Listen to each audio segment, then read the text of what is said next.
What's going on, everybody? Tanner Phifer here with NFL Rumors Podcast. I own Phifer Football on Instagram, Tanner Phifer NFL on Twitter. Welcome to Season 2, Episode 2 of the NFL Rumors Podcast. It has been crazy. We're up to, Week 11, and the Chiefs and Eagles are playing tonight. I just want to catch you up on literally everything that's been going on. Just been busy with work. Very busy with work, and NFL is keeping me busy as well, any free time I have. So, but that being said, no more excuses, no more, I just got to get back on this, and I want to update you guys on everything NFL right now. Just made a video on Cooper Kupp. He's dealing with an ankle sprain. I want to talk about that real quick. If you guys are into fantasy football, let's talk Cooper Kupp. He's dealing with an ankle sprain. He was on IR earlier in the season to begin the season with a hamstring injury. Dealt with a high ankle sprain last season, kept him out from week 10 to the rest of the season. He was out. Puka Nacua has been playing absolutely great football while Cooper Kupp is inactive. I don't see them rushing him back. It would be silly to rush him back, in my opinion. Just everything he's been dealing with, so many injuries, I just don't see it as a smart move. I mean, he may play and get through it, but why even tell us he has a sprained ankle? He's considered day to day, but everything I've seen from the NFL is any player who's dealing with sprained ankle is out for multiple weeks. This must be a very, very minor ankle sprain if he's considered day to day. That's just my opinion. Let's talk about Zach Wilson real quick. He has been benched. Not only benched for Tim Boyle, but he's now been demoted to the third string. So you got Tim Boyle, Trevor Siemian, and now Zach Wilson is third string. Too little, too late, in my opinion. You're literally, 4-6 on the season? I don't know if you have any playoff hopes now at all, but you waited way too long to bench him. You should have signed a quarterback or traded for a quarterback before the trade deadline, and you waited too long. Robert Saleh is digging his own grave in New York. I really like him as the head coach there, but I just think his loyalty to and persistence of starting Zach Wilson and rolling with Zach Wilson for so long just did him dirty. I mean, he's digging his own grave, and it's going to be hard to recover from that. Let's talk about the Jets offensive line. Mekhi Becton also hurt. I haven't seen any updates on him. I'm not sure if anything is season ending or not, but either way, you guys, it's you can't. They hit it's a worst performing offensive line, one of the worst I've ever seen. A couple years ago in Seattle, we saw Russell Wilson absolutely running for his life. Every single play, he was trying to escape, literally just run away with his life. But he still put up 30 touchdowns every season. Zach Wilson is not Russell Wilson.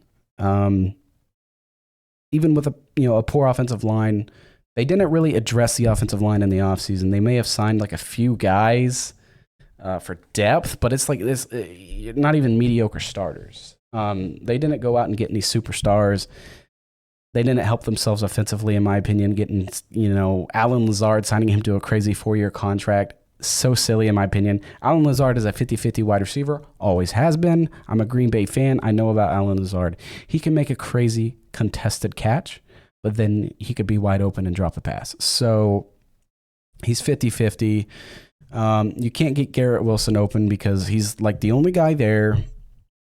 It's nuts. And then you try to pass it with Zach Wilson way too many times, and you got a tank like Breece Hall back there who they barely feed it to. Or the poor issue is you get behind in a game, and then you can't run the ball anymore. You're forced to pass it, and then getting forced to pass the ball with a bad offensive line and Zach Wilson is a recipe for disaster, and that's why you sit at 4-6. So many problems. Your defense can only play lights out for so long. They finally gave up 30-something points to the Bills. Like I said, too little, too late from the New York Jets, in my opinion. Robert Saleh, good luck, man. You could still turn it around. It's still redeemable, but with Tim Boyle, who has never had a season with more passing touchdowns than interceptions. I don't think he's had a season in the college football or NFL or maybe even high school where he passed for more touchdowns than he did interceptions. And now he's a starting quarterback in the NFL. I do love Tim Boyle. I love Tim Boyle, but I don't think he's the answer. I think they should have signed a veteran or traded for one a long time ago before they even got in this messy situation. Because now you would have had a veteran who was ready to take over the starting job, who knew the offense, stuff like that, man. I just can't. I can't with...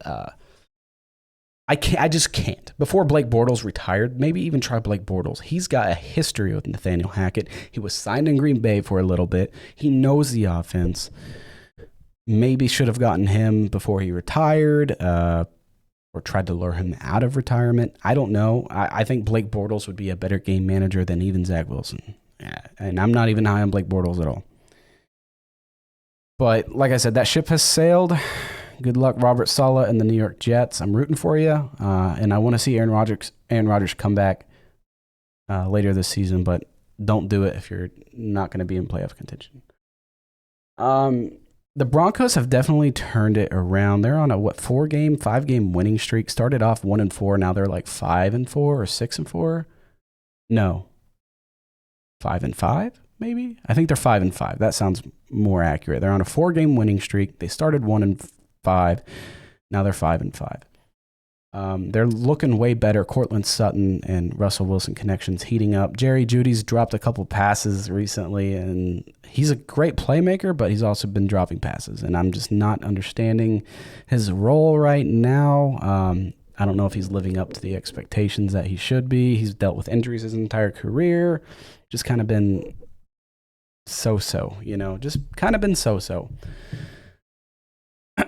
Let's see, what else was going on? Joey Bosa, dealing with a foot injury. It was feared to be an Achilles, but I think after an update this morning from Ian Rappaport, Joey Bosa's injury is not expected to be as severe as it looked or appeared to be to begin with. Still, I don't have a definite answer on that or if he's going to miss any time. Joe Flacco signed with the Browns practice squad. He's just going to be a leadership mentor. Obviously, though, he's going to be able to play if he's needed. Let's see. Oh, the 49ers lost a star safety, and I'm going to butcher his name, and I'm not going to mean to, but let's see. 49er star safety Talanoa Hufanga suffered a torn ACL and will miss the season per Kyle Shanahan. Like I said, I'm not pronouncing his name completely correct, so I apologize to him for that. You guys know I'm a Razorbacks fan, so I've got some Razorbacks news. Rocket Sanders, our star running back, Raheem Sanders, is out for the season with a torn labrum. We also lost another running back in Rashad Dubinion. I really love him as well, but he's shut down for the season. I think he was dealing with a meniscus injury, so bad news there for the Arkansas Razorbacks. Man, really everything lately has just been about... It's kind of hard. It's just been about the New York Jets and what we saw last night in Sunday Night Football. We could talk about Josh Dobbs and the Minnesota Vikings. He's been great there, but he just has these turnover issues where it's like these really untimely interceptions or fumbles, especially fumbles. And he will turn on the Jets like late in the fourth quarter, trying to make a comeback kind of thing. He keeps his team in the game, but he's been dealing with holding onto the ball. Kareem Jackson smacked him right in the helmet, though. It was supposed to be called targeting, but was not called at all. Kareem Jackson is now under investigation by the NFL once again after already being suspended suspended once this season for targeting and unnecessary roughness plays, served a 2-game suspension, has been fined in 4 games already, almost $100,000 in penalties. And yet he again is under investigation by the NFL. Just ridiculous to me by Kareem Jackson. Heck of a player. I really love to watch him play. He's so good, but he just is not helping himself at all. So Broncos have an issue there with him. And he is a veteran. He's a veteran of the league. He should know better, but I don't know what his deal is. I just don't know. Let's see here. I got a scoop the other day before the Washington Commanders played the New York Giants. Joshua Pryor was elevated to the active roster. He made a nice play on special teams. Congrats to Josh. Hopefully he stays on the active roster, especially after that Montez Sweat trade. Khalil Herbert was activated off IR, and he played for the Bears this weekend. Good for him. Dameon Pierce has been a disappointment. I'm not going to lie about that. I'm not going to sugarcoat anything. Dameon Pierce has been out for 2 consecutive games.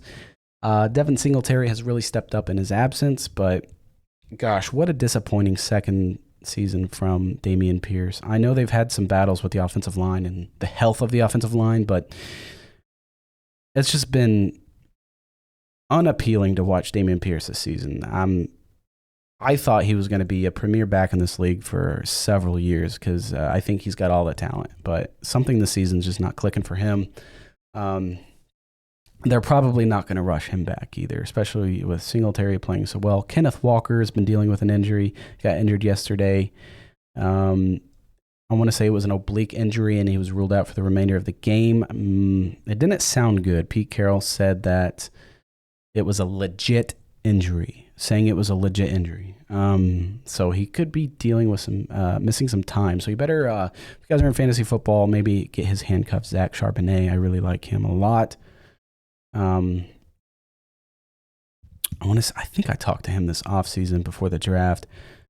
I think he's going to be really, really good there in Seattle. And that's why you draft a good backup running back. Seattle, it always seems, has running back health problems. And them and the 49ers both have always seemed to just, since Marshawn Lynch wasn't with Seattle anymore, ever since Marshawn Lynch has left, Seattle's just really struggled with running backs and staying healthy.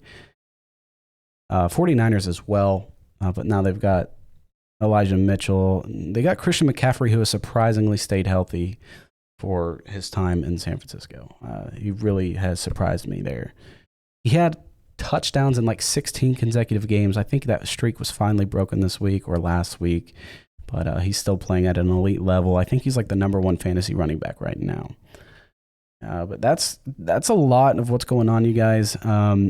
Obviously, if you're listening to this and still listening to this, you know all the standings, you know where your team is at in the standings. So I'm not gonna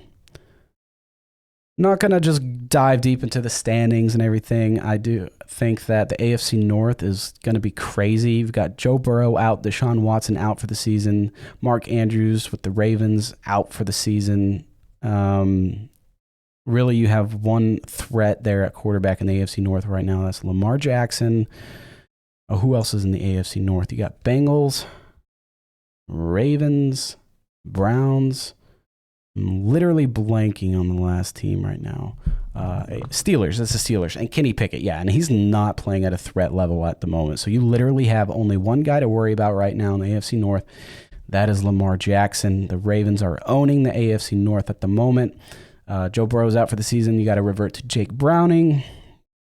Dorian Thompson-Robinson led the Browns to a win over the Steelers, though, so good for him. I think the score was like 13-10, so both offenses kind of definitely slowed down, and not surprising to the Pittsburgh Steelers, though. Their offense is horrible. It's not just Matt Canada, it is Kenny Pickett as well. You guys tell me your thoughts on this episode down below. It's only 14 minutes. I know you're missing NFL rumors. He has not tuned in the last few episodes. I've just had to record when I can kind of thing. It's hard to schedule our schedule time together, but this is still the official NFL Rumors podcast from NFLRums on Twitter. He's got almost 300,000 followers, so make sure you guys absolutely tune into his account. Turn on post notifications. We'll be updating you guys with NFL news and rumors around the clock. Brand new newsletter opened up for the official NFL Rumors account. We have almost 50 subscribers to our newsletter already in under 48 hours. So thank you guys. Appreciate you. Much love. Tanner Phifer out. See you next episode.